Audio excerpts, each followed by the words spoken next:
বুঝতে পারি যে আমাদের হিংসা করে আমাদের বাড়িতে কারো বাড়িতে মানে ব্রাহ্মণ বা কায়স্থ তাদের বাড়িতে খাওয়া দাওয়া করলে থাল দেওয়ার কথা বলে, তখনই আমার ভিতরে একটা জিদ চেপে যায়।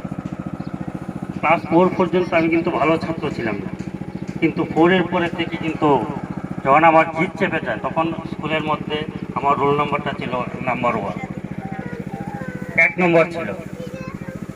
তারপর আমি যে স্কুলের ফার্স্ট বই, তখনও দেখলাম না আমি কেন ফার্স্ট বই, সেই নিয়ে অন্যদের ভিতরে একটা হিংসা ছিল।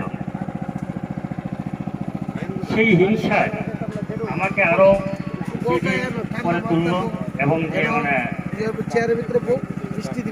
মনে মনে ইচ্ছা যে না, ওদেরকে কোনো কিছু করিয়ে দেখিয়ে দেব। তারপর সমাজের এই ধরনের লোকদের বিভিন্ন ঘাত প্রতিঘাতের খাওয়ার ফলে আমি দুর্বল হয়ে যাইনি, কারণ আমার ভিতরে পড়াশোনা আছে, সেই জন্য আমি দুর্বল হয়ে যাইনি। দিন দিন জিদ